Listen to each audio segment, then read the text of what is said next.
Thank you. We're coming to you today. I'm Marie, and that's Lou. Um, we're coming to you today from the lands of the Bunurong people, members of the Kulin Nation. We live in West Footscray in Anglo terms. Um, and we're really excited to launch the second volume of Reconnected, the first one for 24-24 that we helped edit. And we thought we'd begin by having a conversation based on a small number of slides that we've created for about 15 to 20 minutes, and then expand that conversation so that all who are attending can voice their way in, because this is all about voice. And Mitch, could you put on the next slide? Thank you. Okay, so we're beginning with a quote from Lisa Delpit, an African-American educator of great renown. And as you can see from her title, The Silence Dialogue, Power and Pedagogy in Educating Other People's Children, it's her article that we're quoting from is very much about all the things that are in the way of real dialogue in the classroom between teachers and students and community people as well. And when she says here, teachers are in an ideal position to initiate true dialogue, she isn't meaning that they can just do it. The whole article is about what makes it hard to do. So she adds, this can only be done if we seek out the perspectives that differ most, the most marginalized, meaning that they have the least power in the social structure, by learning to give their words complete attention, by understanding your power of position in relation to them as an educator, both structurally, in terms of whiteness, class position, gender, and so on, and in the position in the school system where you're the teacher and they're the students. And then to really open your ears and listen and actually hear what they say. And that doesn't mean just listening to students talk about what kind of music they like or something like that. It's listening to what we call the funds of knowledge that exist in their life worlds outside of school around the issues that matter to their lives and their communities' lives, their families' lives, and about which they have a good deal of knowledge. That's what the funds of knowledge approach has argued for. And and across the diversities that are in that classroom.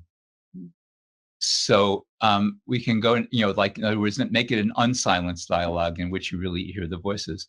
So one of the key issues for us in thinking about this with the Australian Council for Student Voice is the difficulty of making the voices not minimal, that actually having student voices being listened to has to actually also be responded to. It's not just turn off anyone else's voice. So we need real kind of dialogue, and that what we envisage most is how dialogue leads to shared action. Yeah, a dialogic pedagogy. Yeah. So we're ready for the next slide, Mitch. So here we have the contents of the of this particular edition of Reconnected, and so one of the key issue is all of the papers highlight student voices in one way or another.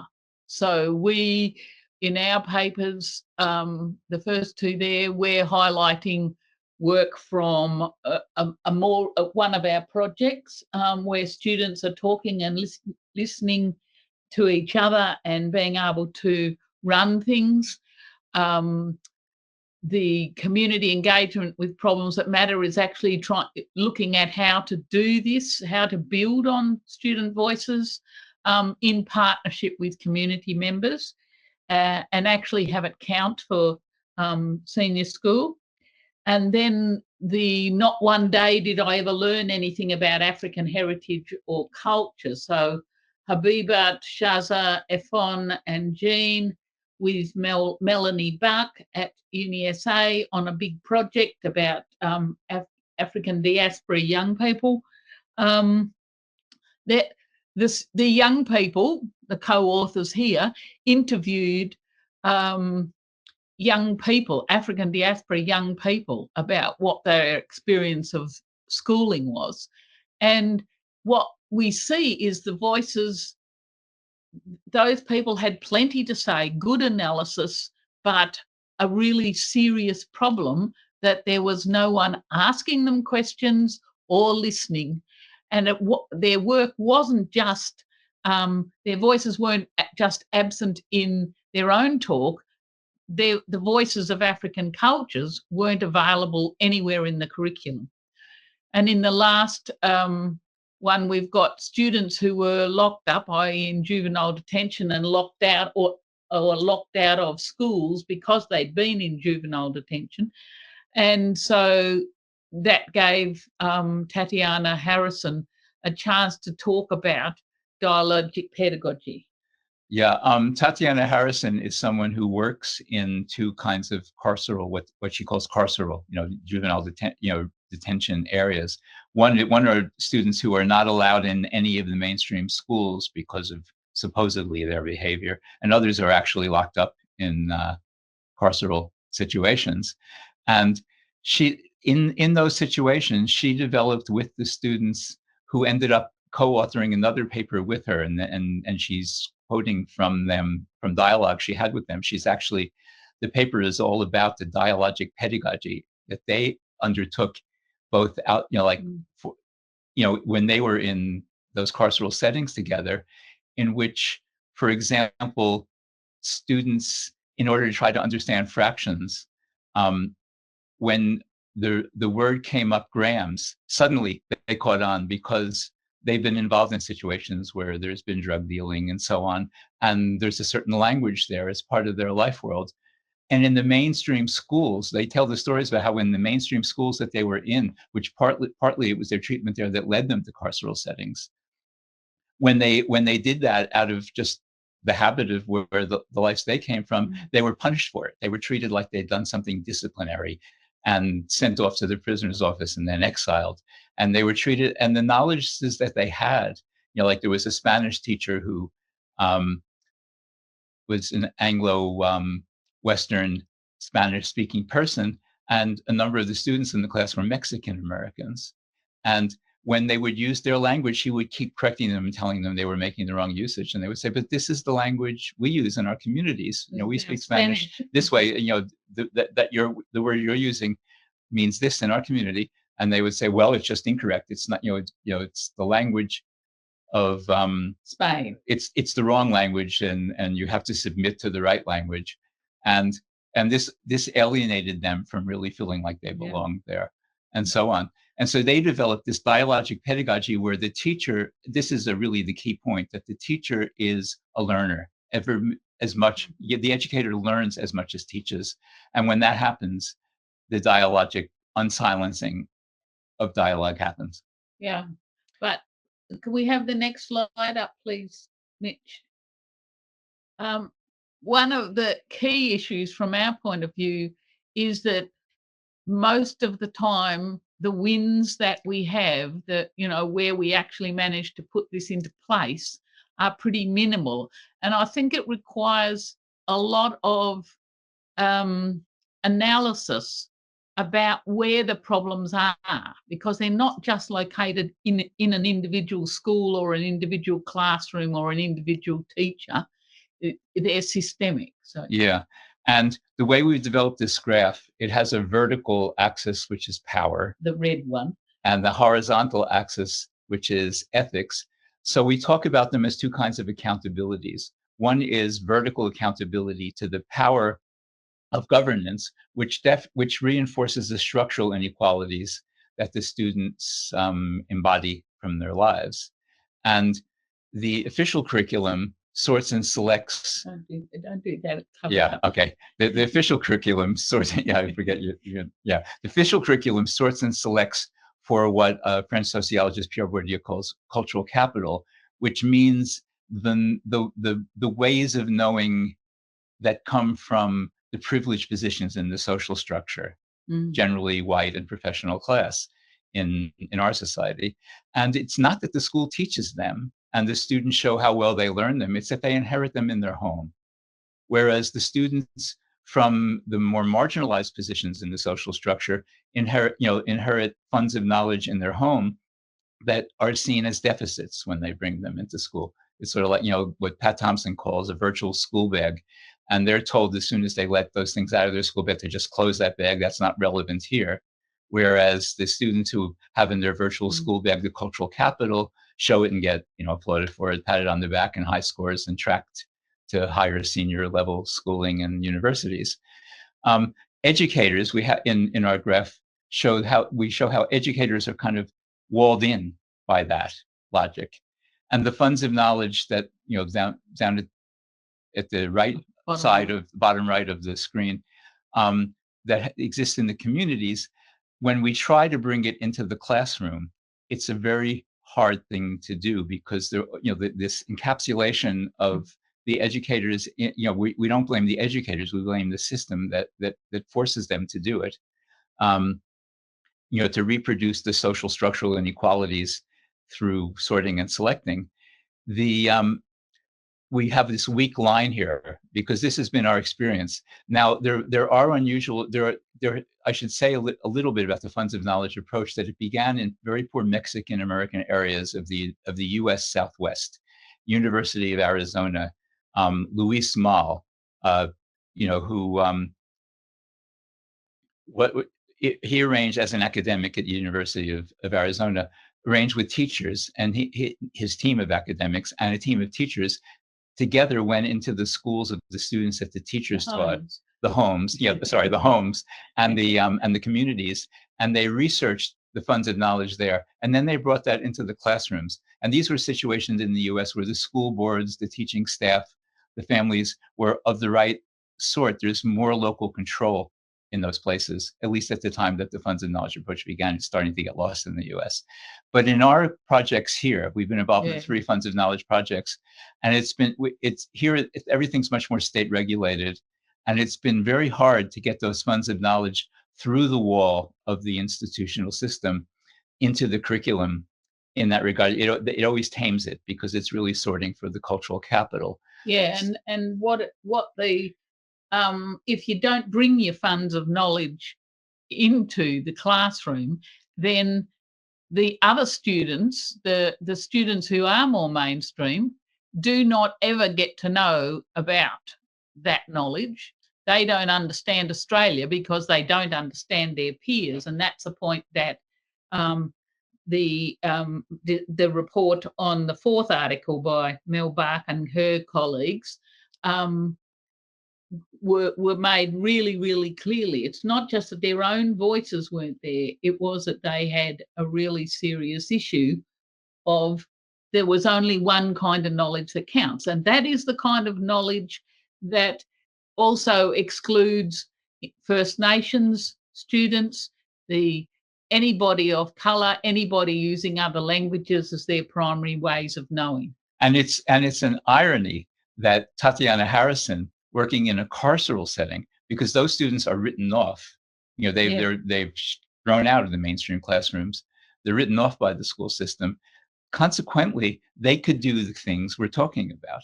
They could have a dialogic pedagogy in which their knowledges were heard. The teacher was a learner as much as a teacher, and together they could analyze. The article is full of analysis in which the students come up with some brilliant understandings and insights about the way the system works, not to their benefit. So I need to go on. We now ready for that last slide, Mitch. So here in Australia, what we would call the small victories that we've achieved in our funds of knowledge approaches have been increasingly about trying to get students to become the leaders of action research in the communities that they come from around the problems that matter to their lives and family and other community members' lives in the present and into the future, and about which they have a great deal of knowledge that builds around those things. And it could be racism, it could be the breakdown of infrastructures that aren't bringing food and transport and needed things into the community. It's where they're located. It could be about chronic floods in a rural region of Queensland where we've had a project, and so on. And where Indigenous people there have the deepest knowledge about what's involved in flooding chronically in that area, and where the educators can get hopefully pulled out of that power vector, that encapsulates them by joining the students, not just staying in the classroom while the students go out to research the things, but going with them, so that they learn not just from the students, but also from their family and community people. They learn the life world knowledges in the life worlds, and the school walls become more porous so that the knowledge moves in between. And then the knowledge that is part of the disciplinary subjects of schooling can join to them better, because it isn't so focused on who has the best cultural capital. It's focused on what kind of knowledge really addresses things like climate problems, addresses things like infrastructure problems, and the disciplinary, and multidisciplinary. It isn't just restricted to one discipline. And so the community members then become foregrounded rather than just underneath the line, and the ethics vector becomes stronger. And we want to. Well, I think it's also important to say that in the third article, and this is also true in other articles that we've helped put into places like the journal Curriculum Perspectives by the Australian Curriculum Studies Association, it is important to recognise that policy isn't just a total blank wall that won't do anything. It also, like, for example, Lynn Daniel, who's the principal at Kindle Hill School, a small private school in the Blue Mountains, they've actually got their year 11 and 12, the HSC curriculum for senior years, approved so that they can the students can do research projects in partnership with the community. And that article explains how they work to deal with plastic waste and reduce it by many tonnes in Katoomba, by partnering with not just Indigenous peoples who want that, but also businesses. Yeah. And that makes it possible to imagine that it is, because there are several groups who've got permission to do really different senior years. So it's not totally, we've got to find the cracks to change the government policy in such a way that it actually leaves more space for this kind of work. Now, I should say that school was able to do it through many years of professional community building inside the school. Mm-hmm. And they did it, they started out as a primary school, added on, became middle years school. Students started to do research projects. And then I'm happy to say that we gave a talk at on a webinar for Australian Curriculum Studies Association about the problems that matter approach as we were conceiving it. And Lynn Daniel, the principal, was attending that webinar and contacted us, and we were in communication with her. And as a result, they've actually created a senior years problems that matter approach to the curriculum. Yeah. And so it can actually happen. But it needs that professional community that has the strength, and it needs school leadership that learns from the teachers about the need for that, and doesn't just channel down the policies from on high that measure and restrict and narrow everything. Yeah. So to conclude, we can get rid of the slides. Yeah, we can get rid of the slides now, Mitch. Oh, thank you. To conclude, our problems that matter approach is also fueled by the recognition that we're in a crisis times. Like climate wise, infrastructure breakdown wise, governance wise, on so many levels, we're in times, and young people know that. They register that. They don't know how to deal with it. They need the capacities to do it. The school needs the ethics to help them get the capacities. But we can say that the crises that they're facing for their futures, are the emergent urgencies, are expanding. And curriculum responds to that through policy impositions by contracting, by narrowing. Yeah. You know, in order to deal and wrestle with the crises, you know, the social structure is stratifying increasingly, and schools take on the function of reproducing that structure and legitimating it. You know, not all schools, but mainstream schools by and large, and especially at the system level, at the policy level, it's like, all right, so you're, by dint of your inherent intelligence and your hard work, you've achieved this level, and you've achieved this level, and so on. So, you know, so schools therefore have a tendency to not recognize African immigrants coming in and refugees, First Nations people, et cetera, and so forth, as having knowledges that really should count, and they matter to those expanding issues and emergencies that are developing, you know, society-wide. But what that really means is we've got to be part of reinventing schools, repurposing them to actually help us all deal with the future. I mean, it's not an accident that the kind of crises that Lou described, it's not an accident that lots of kids have mental health and behavioural issues. Not at all. They understand, even if they're not allowed to watch the news, they understand things are tough. Yeah. Things are really awkward. And if we don't actually, in all areas of education, if we don't actually focus on how do we live a more sustainable life where different and a more people, socially just life, and a more socially just life with the planet, then our species could disappear. And this involves knowledge not understood as contents that get deposited into the students. It's knowledge as activity, knowledge in action, knowledge in which they're the knowledge users and the knowledge creators, you know, because the emergencies that are expanding are emergent. You know, we don't know everything about how to deal with them.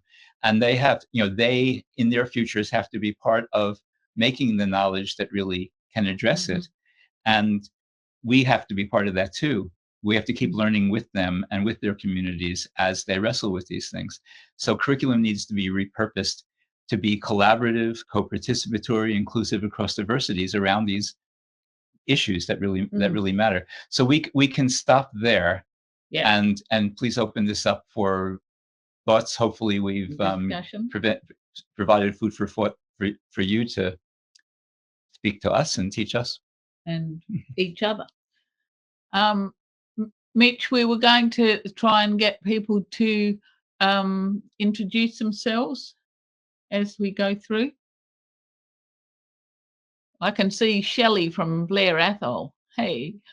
And Nadine Crane. But that's all we're seeing. Mitch, are you there? Yeah, can you hear me? Yeah. Yep, now we can. Yeah. Yeah, I think they might have their cameras off. Oh, hi there. But yeah, if anyone wanted to introduce themselves, you can send it in the chat as well. Yeah. Okay. So any thoughts? You could introduce yourself as you provide thoughts. Yep.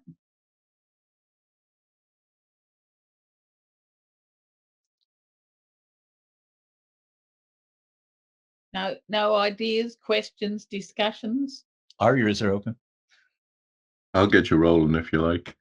Great. John O'Reilly. I'm in Ireland with University of Limerick, and so it's early in the morning here. Thanks for waking me up.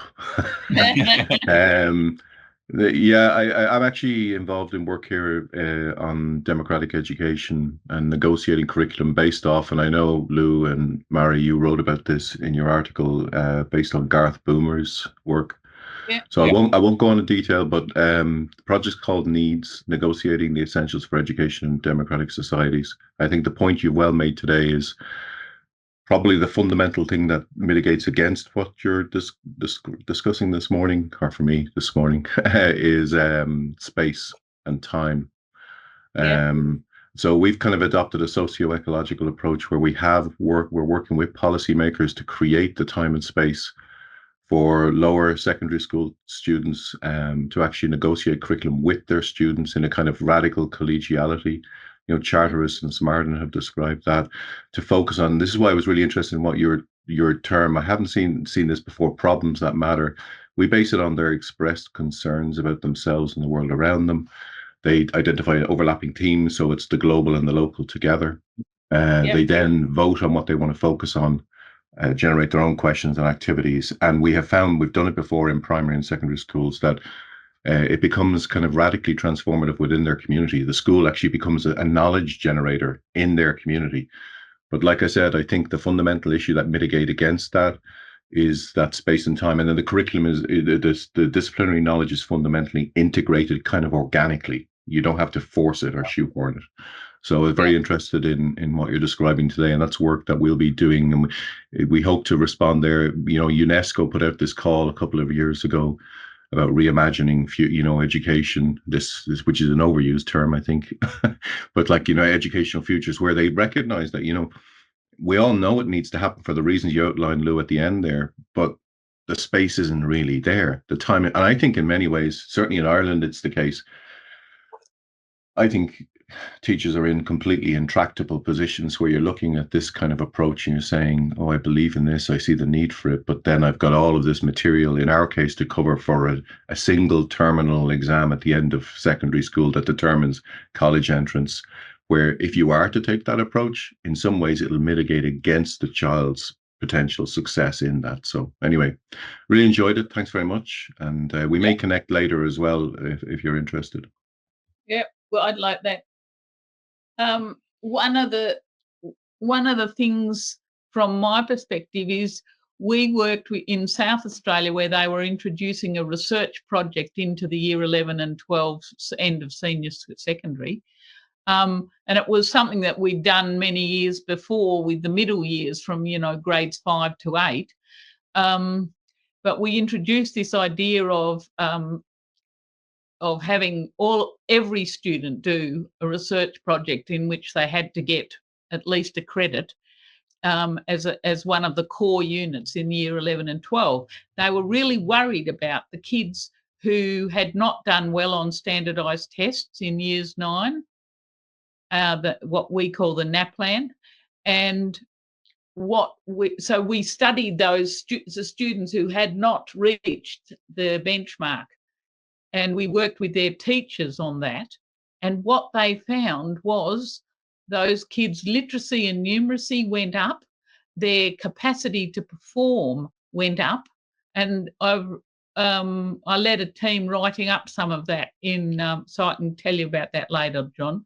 But I think by treating young people as researchers in producing knowledge and thinking about what needs to be done, that works from primary right through.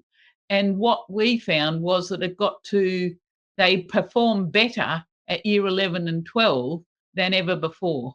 Yeah, and to add something to what you were saying, John, as educators, we experience in our labors the constriction of our time and space and energy around very narrow focuses.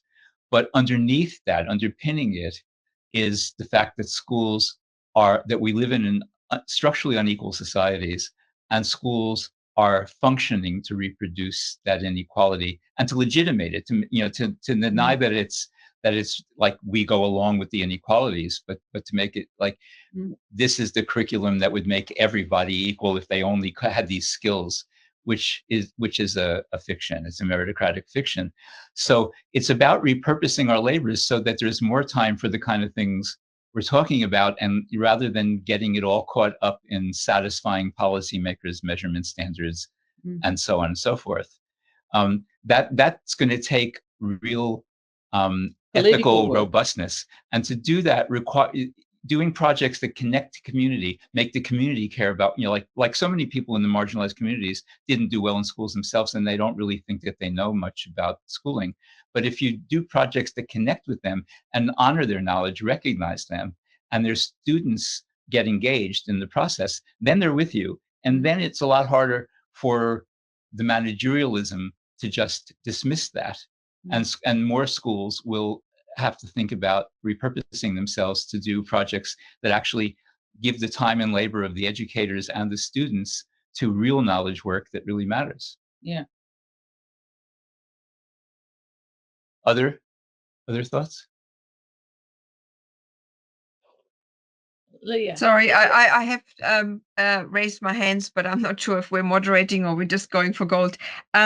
So just to share a quick background, I was involved with 34 parent groups in Victoria, Australia, to lobby for the planned provision of state schools. And in the early years of 2014, when the Andrews government, which is our local state government at the time, was seeking to be elected, they did spend a lot of money on state schools. However, they decided that state schools, which obviously we have to have schools if we want to have student voice. So we're just going back to real basics here. We decided that we would lobby for transparent planning and provision of those state schools, and that wasn't part of what the politicians were interested in, because they would like announceables, which is code for pork barreling and giving people that they think are important for the winning of elections a school, but not every community that needs it. However, my question to this is out of a particular campaign, which broadly speaking and quickly describing it, is as a result of the state government closing 4 public high schools in a particular area, and able to close those 4 high schools in the idea that they would make curricula and student voices more empowered, which of course the opposite happened.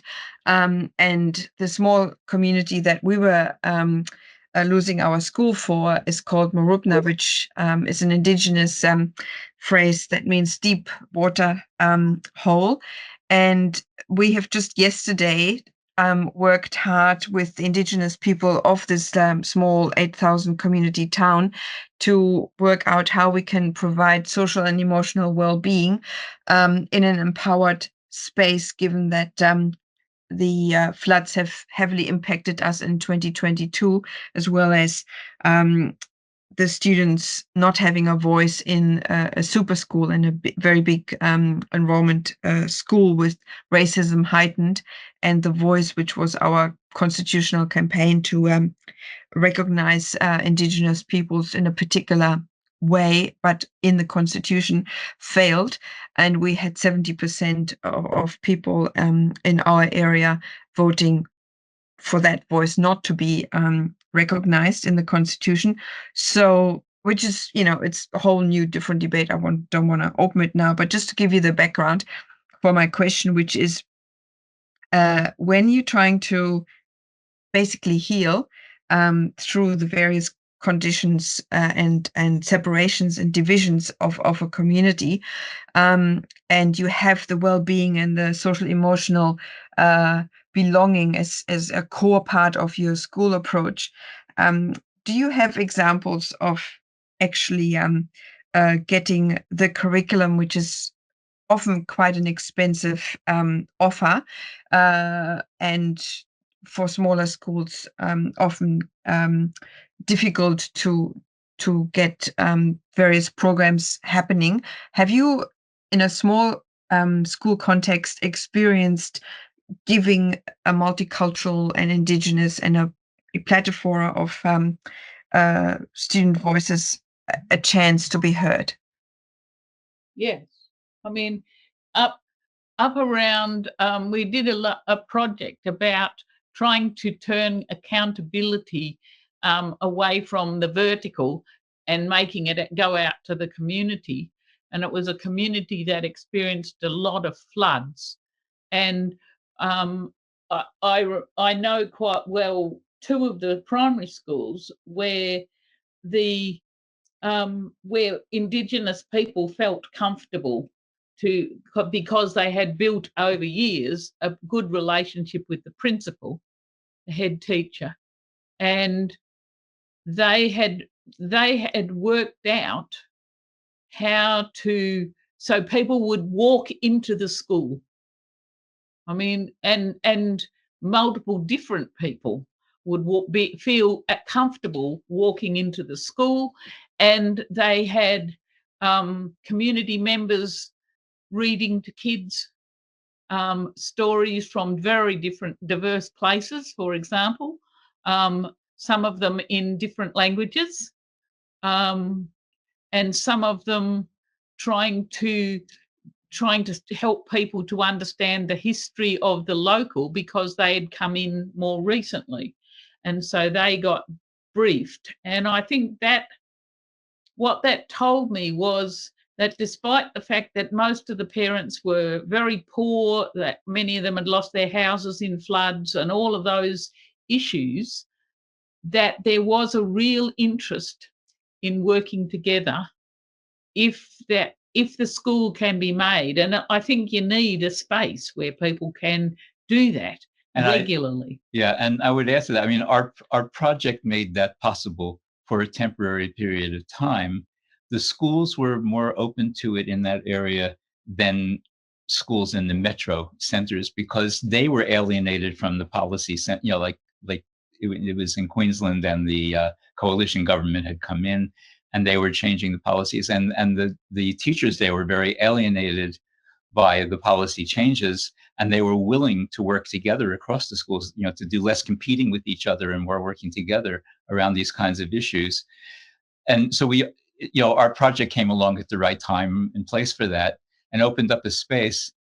But it doesn't mean that it lasts and it continues. That's the thing. And often we find schools can be influenced to make these things extracurricular. Like there were in an area where we live, students who said to us, we hate school, we don't like being here, except on Tuesdays, because on Tuesdays the project was doing student researching with their teachers out in the community on issues around environment, and across different years of schooling, different ages of schooling too, around environmental issues, and that were serving their communities, and they felt good about that.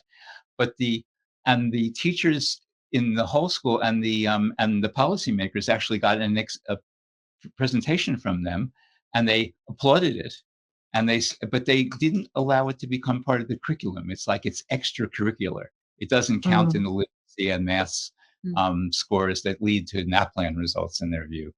And that's the thing we have to wrestle with: how to get the policymakers and the schools to fight for this, to make room so that it counts curricularly to do those things, because otherwise it's just a temporary thing. I think this is the issue, that we had a very proud history of Mortimer Secondary College when it existed from 1972 to 2021 in being very inclusive, not even thinking about being inclusive, just, everyone just feeling very much part of the community. But it's the challenge of trying to reopen a school where a lot of the social capital has broken down, and the financial capital from the floods not helping.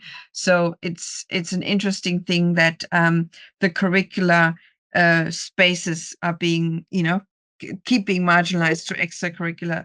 But yeah, we are working very hard, because we know how to do it. We've done it in the past. We have a good track record, but we know that we were being bashed for supposedly underperforming, and that's, where the result of that was underfunding, not underperforming. So yeah.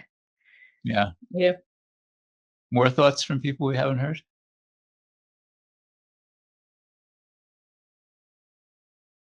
Nadine, you look like you want to say something.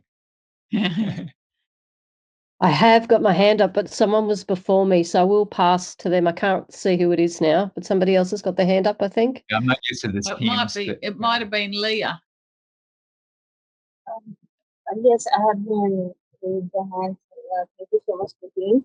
So here's Hafiza Fatima Asad, and I'm from Pakistan. Currently enrolled in an Educational Leadership and Management program from Lawrence.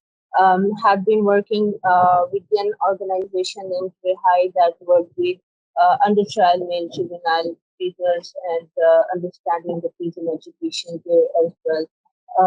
So I was just thinking while listening to the discussion that um, uh, you are talking about action research and taking students. Um, um, okay, perhaps I can um, remove my earphones then. We can't quite make out a lot of the words. There's something with your Yes. microphone. Can you hear me now better? You go. Is it better now? The voice? Yes. Yes. Thank you. Okay, so I was just thinking when we are talking about the action research and giving students the authority to be the part of community and work for them, what could be, the student-teacher ratio in the process? And the most important thing which I wondered was we need to understand who our teachers really are. And most of them, interestingly, are women. So how much power and, how much power we give them so that they can take initiatives like these in their schools as well, while talking about policy and budgeting as well. um, the other two points were the leadership you were talking about. So it's about building leaders from within the communities rather than imposing leaders on them. So the context and culture really matters when we talk about transformation or change. But unfortunately, when we talk about change, so I guess we think of revamping the whole system and getting indulged into new kinds of initiatives rather than working on already existing projects to work them, like how to sustain them better and how to make different kind of initiatives from already running project and making it better for the longer term. So thank you so much for this talk. I was really wondering how can before indulging in this kind of debate at our own region or local context, how can we ensure that our teachers are ready for this kind of initiative, and how can we make this kind of debate to the superior ups or executives, so they think of in terms of yes, the women who are the teachers, and women are mostly majority in education sector, so how can they believe in them to even start with this kind of a thing? So thank you. Yes. Yeah. I think you're really getting at the importance of professional community building in the school and hopefully across schools. I think universities have to get involved in that also. And also pre-service teaching, like teacher education in the universities should have projects where students go out into the community. I can't speak strongly enough about how important it is. As a researcher, I can go into schools, and if the school allows the project, like an experimental class for a semester, I learn so much from the students in that class. It doesn't take long before they recognize that you actually want to hear them. And when that happens and they trust you, they tell you so many things. And you see how, like in the article that Marie and I wrote, this young Sudanese refugee boy, Iman, he's like a spatial geographer of how racism works differently in different suburbs, and and he can teach me that, and I can even go and explore the life world out there as a result with him. But in the school, the teachers have trouble seeing him as something other than somebody who isn't going to score well on all of the metrics that they're worried about, because their school is in competition with like schools in the surrounding area to get support from government funding, good ranking, more parents coming who have the students, who have the cultural capital, and so on. As a result, it's like they don't want to serve the students they actually have, and they don't see him as a knowledgeable person. Now, I can do that because I'm not working in the school, I'm researching in the school, and I'm free. I don't have a manager's thumb on my head, telling me what I have to keep track of and care about. So, but one of the ways that I think we can we can be of assistance from, for example, I mean, we're retired, but we still work. One of the things that I think many leaders and schools are interested in is being part of innovations. And often being part of an innovation gives you kind of like an umbrella that you can hold up against the policy pushes, and that can be negotiated with the region or the head office or whatever to allow space to do an innovative project. And many teachers are interested in that work. What I've also found is that in many communities, the women are often the leaders in doing interesting community-oriented projects. And so finding those people who are already working often will get you access into communities to have the real conversations. And as Lou was saying, the pre-service teachers could easily be doing their placements into an innovative program, an innovative project where they are doing projects that are both in the classroom, in the community, and in some kind of combination. And that gives them a capacity to imagine teaching other than the traditional. Yeah.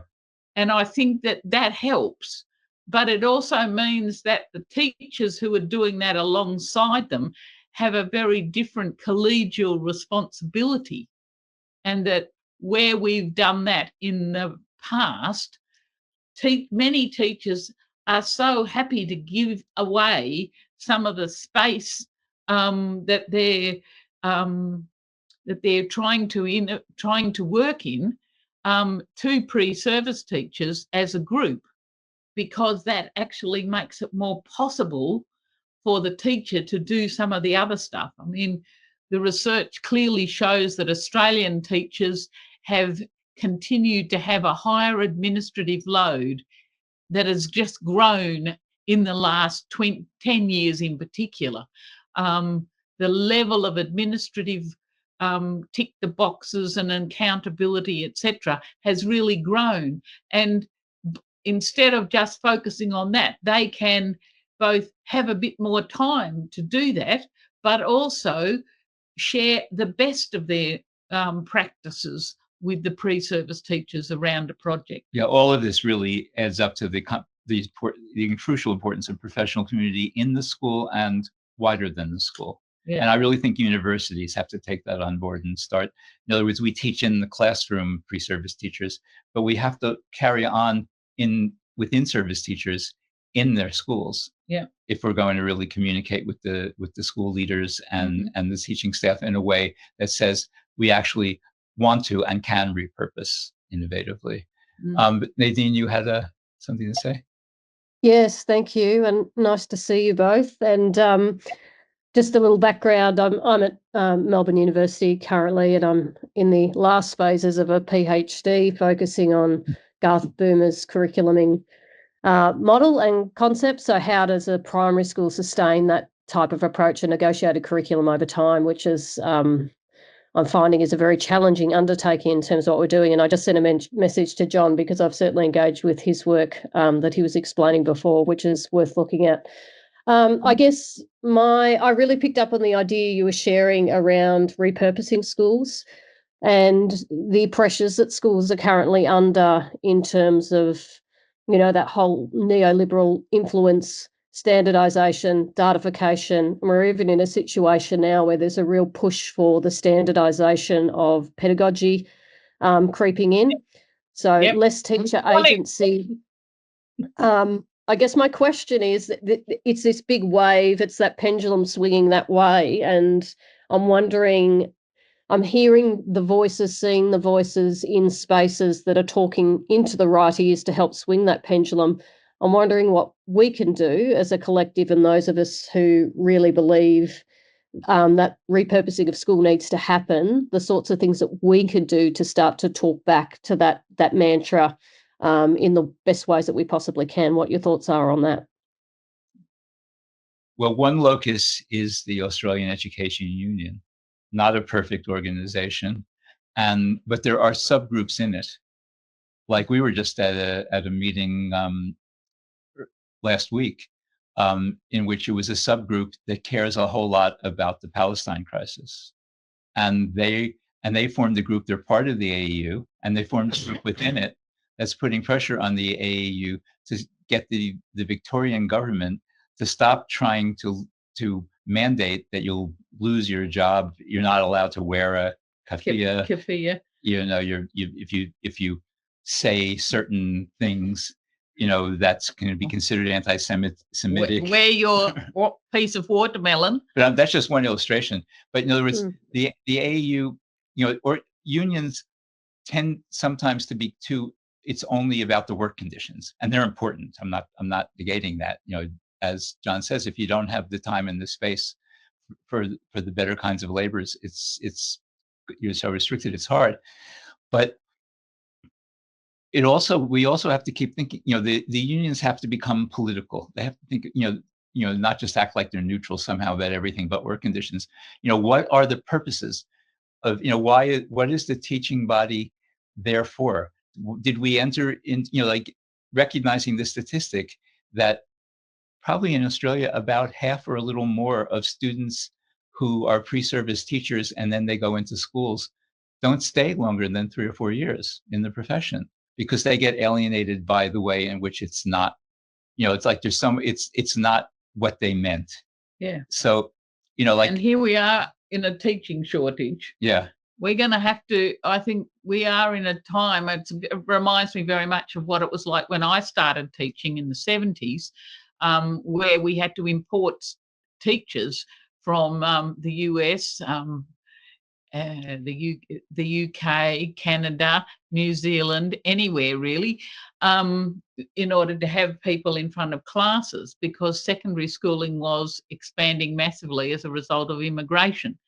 And so it does seem to me that a combination of leadership education and support for innovation, trying to get the idea that teachers need to have the capacity to have their judgment really built and supported. So that requires teachers to work with one another. And I've often found it's helpful to not just have people inside your own school, because sometimes that can become a bit too inbuilt and the power relations are so set. But if you actually have it across schools, where people are working together on their own professional learning, then it's more likely to be able to be sustained back at school. Yeah. And that's where I do think that we need education authorities to actually get on board with, we've got to have new ways of doing things. We can't deal with the mental health issues. We can't deal with the lack of language support. We can't deal with the irrelevance of significant parts of the curriculum to significant portions of our student body. So I think we've got to both work with the education authority, work with leaders, but also have really good ideas of what people might want to do, actually sponsored and protected to allow them to do that work. Yeah, I think at every level, even up the upper levels of policy, there are people who think better than what they do. Mm-hmm. You know, and on some level of consciousness, sometimes, you know, explicitly conscious, they realize that their job is more narrow than their purposes. And if enough of us can start to aggregate around that politically, mm-hmm. you know, this is no easy climb. I mean, you know, like I was always very taken when I was studying for my doctorate. I was reading the Gramscian neo-Marxist Raymond Williams talk about, you know, his very famous book, The Long Revolution, and these changing structural conditions of inequality are going to take a long revolution. I still believe that. At the same time, I feel like we don't have time for a long revolution. You know, we're in a crisis moment. We're in a situation of a number of tipping points, and schools are either going to, you know, no longer be seen as the passport system for anybody getting anywhere good in life, or they're going to come to a better sense of the purposefulness of what kind of good in life is meant. A more ethical good, social justice, sustainable good in life, social and planetary. Yeah. Well, thank you, and thank you for sharing your ideas so generously this evening or this morning. For some people, it's been a pleasure to listen to, and for those of us who are working in this space, we really appreciate the opportunity to get together with some like-minded people and hear the sorts of things we can do to keep pushing this sort of work forward. So, thank you. And we'll be glad to share any articles that you're interested in, that we've written. Yeah. Mitch, if you can provide our email address to those who would like it. Yep. And now Lara has her hand up, I think. Hello, I'll try to see if my camera works. Hello. Thank you. This is really great and really great questions as well. I don't know if it's a comment or exactly a question. I guess my area of work is in inclusive education, and I've on my PhD I did work on aspirations, and I used a Padrai idea of capacity to aspire, and I guess how do we deal, with this sort of because ableism is the same thing, like when you're talking about racism, and how do we deal with that in schools when it is a much, like they are the hardest kids to include, kids with disability. And there's a lot of, there is, I guess, a discourse about inclusion that we, the Queensland education policy, it's all based in the CRPD,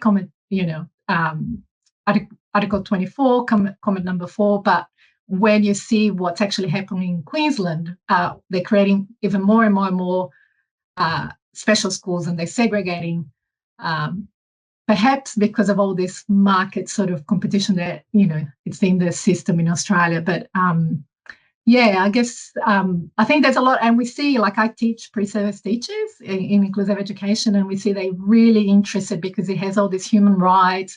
But I guess when they go into schools, they get a bit shocked with the reality of what inclusive education can be in some schools.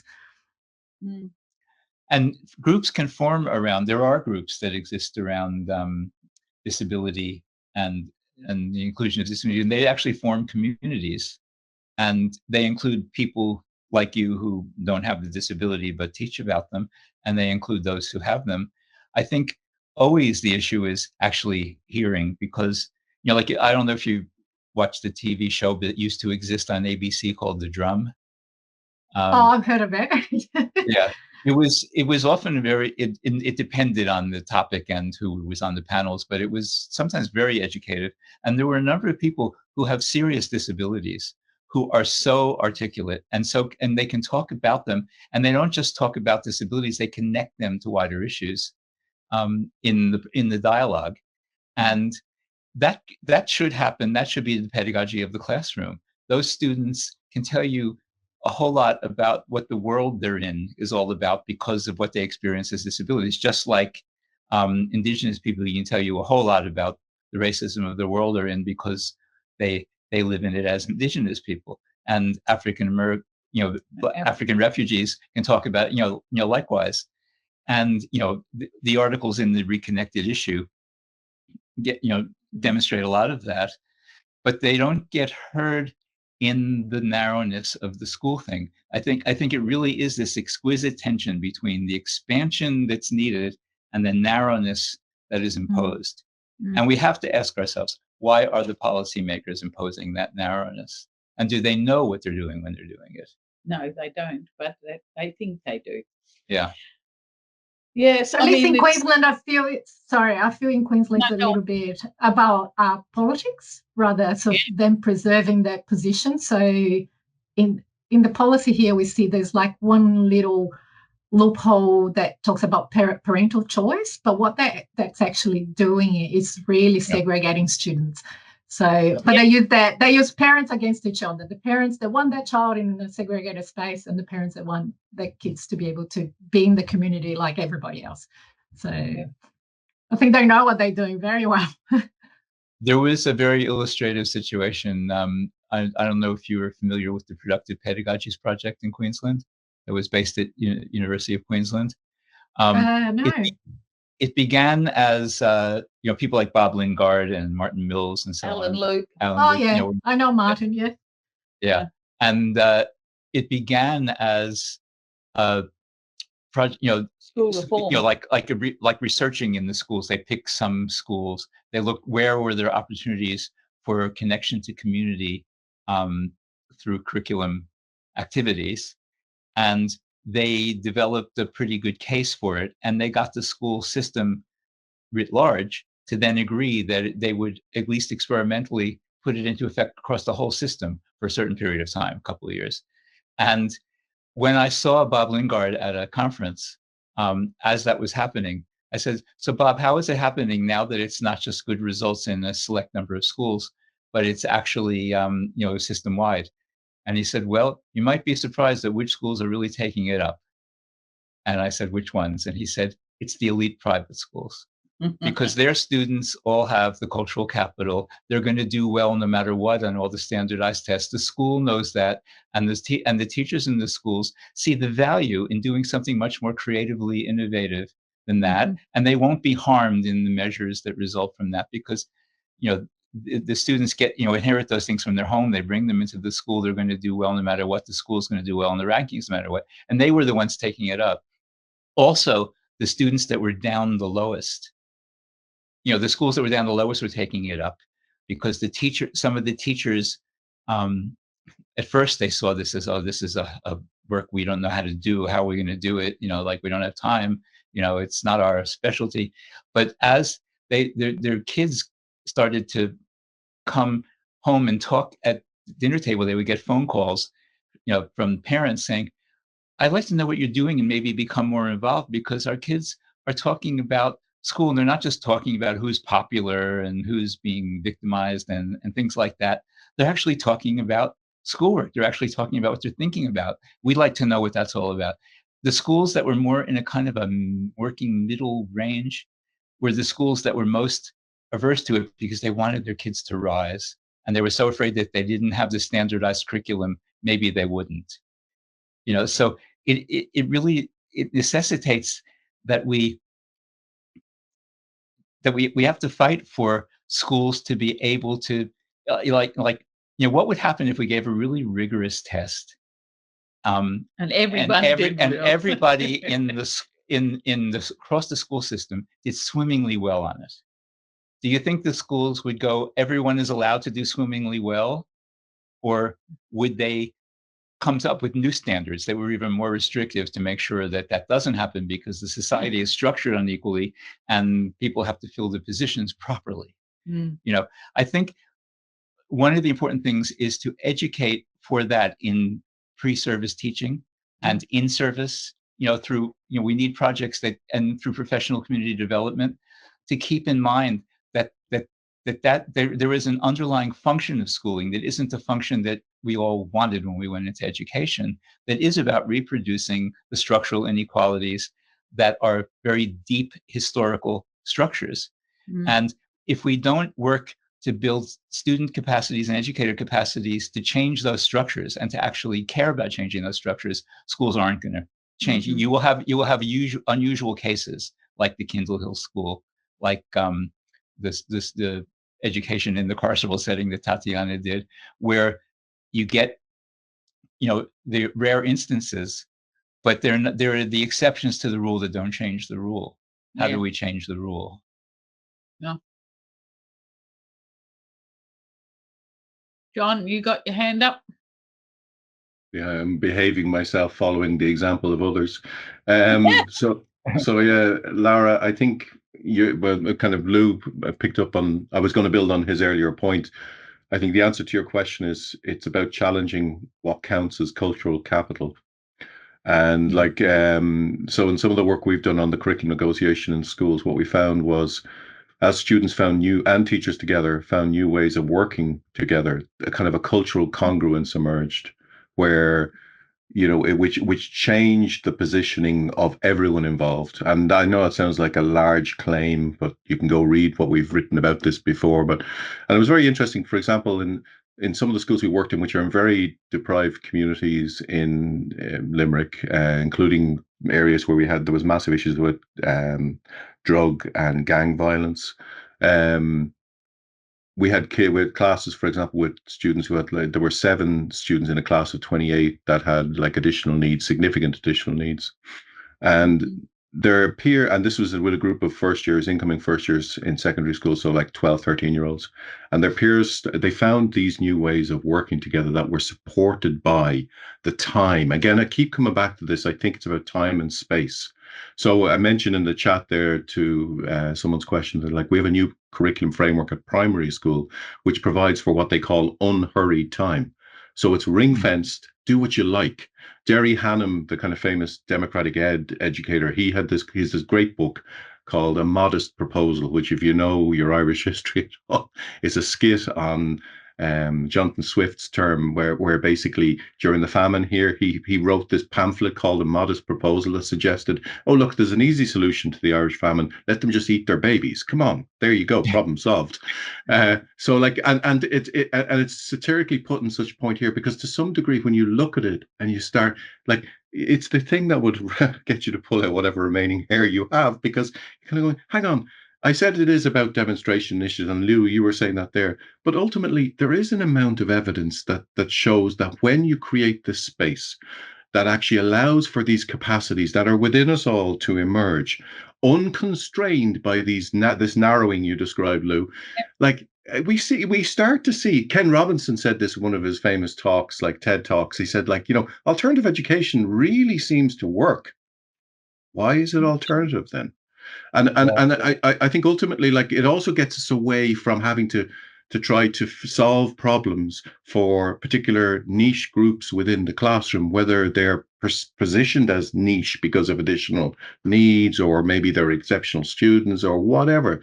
You create the space for everyone to just grow organically. Now, that sounds, and I think, Lou, what you're saying, there are schools that do this, but they tend to be perceived as, oh, that's the hippie schools. They're not doing the real work. But here's a proposition, I think, coming back to Nadine's question. In Ireland, if we go back, in fact, to the current model of schooling we have, the Victorian kind of model of schooling, didn't we get that because there was an industrial revolution that suddenly required your average peasant? And I can say that because that's how we were positioned in this continent of ours all these centuries.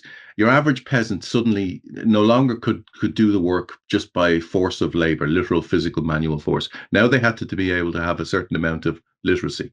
Okay, so let's get the literacy into them, right? Well, lots of unexpected and unintended consequences emerged from that, because now suddenly people can communicate and can organize and can agitate. I think in similar kind of, there's a similar thing happening today. So in Ireland and in Europe as a whole, but especially in my country, capital has migrated eastwards. So we actually used to have a bit of manufacturing going on in this country. But as Eastern Europe and China became cheaper and cheaper places to produce goods, it all migrated eastwards. So suddenly we had to change up our game. We had to do different things. We have to come into the knowledge economy, right? Yeah. And so the OECD report that I put in there, or the UNESCO call, I think they're now creating that space to say, oh, hang on, we need to change the game here. We need people to be far more creative, innovative, etc. It's driven by a neoliberal economic agenda, but we can leverage that to say, oh, that's what you want, is it? Okay. Here's a Pandora's box moment. Because now, yes, you have all of these people who have all these capacities who can also challenge and say, hang on a second. So I think there's a be careful what you call for there. So anyway, look, I won't go on, but I think it's an exciting space, and I echo what Nadine said. It's nice, even it's woken me up this morning. I can get to actually doing the usual work in a minute. But I think that's what it comes out, that we need, that cultural capital needs to transform, and I think it transforms by creating the space, both literal, temporal, space where students and teachers can work together to start to see the capacities that are there, including those kids who maybe would have been challenged to find routes into the traditional curriculum. Yeah, I mean, what you're saying, there's a lot of richness in what you're saying. And one of the things you said about time made me think of Isabel Stengers. She's a pragmatist philosopher. And she talks about if we're going to develop the knowledges that are really needed to deal with the emergencies that are being faced now, we need to slow down time. Mm. You know, now the knowledge work has to slow down. And, you know, she, because Garth Boomer keeps coming up in this. And one of his very important concepts is being a pragmatic radical educator. And that's featured in the article we contributed to this Reconnected issue. It's that if we understand pragmatic and radical in their philosophical senses, pragmatic means doing what works within the conditions, including the constraints that you're fenced in around, you know, and into. But radical means getting to the root of why you're doing work at all.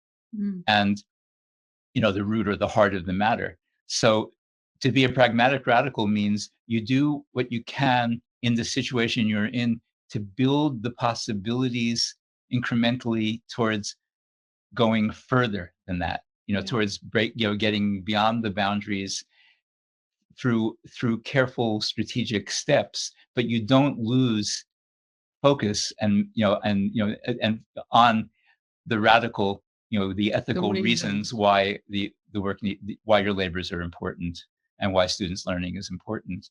And so over time you build these things, and I think it does involve professional community. It's hard to do it just you don't do it as an individual. You know, none of us are really individuals. We're social individuals, and it's hard to do these things if you don't. Increasingly, if you're just one school in the system, you need to connect to other schools and get beyond the competition between schools. You know, in all these ways, we do have to become politically proactive agents and see our educational work as involved in that. Yeah. And talking of Garth Boomer, Bill Green's just got a new book out this last week, and it's with Routledge, and it's called Garth Boomer, English Teaching and Curriculum Leadership. So you'd want the paperback because the hard copy costs huge amounts. And if anyone wants it, I can get you the flyer, which will give you 20 or 30% off. But it's a really, you know, Bill was Garth Boomer's literary executor, and he did, you know, edited a collection of his papers called Designs on Learning back in the that's where the pragmatic radical education paper is. You know, it's now Garth's been dead for 31 years. Isn't that a bizarre? It's a bizarre thing for those of us who knew him. And speaking of funds of knowledge, Louise Malle died on March 5th. Very sad. Yeah. So we got to keep enjoying doing good things. And as Paul Kelly said, if not now, when? If not us, who? And yes, that didn't cause enough people to vote for the voice referendum. No. But you know, we have so many Indigenous friends who were shocked into just staying in their homes for a while about that, but then rallied around, all right, voice isn't enough. Now is the time where we have to focus on truth telling, talking true history to those who don't know it. That really gets at the racist underpinnings of Australia colonial settlement. And, you know, we have to be allies of all those important for the future social justice purposes. Okay. Well, that might be enough for tonight. Do you reckon? Any last thoughts? Any last thoughts that anyone wants to put out? Otherwise, we should call it to a close. Thank you for coming.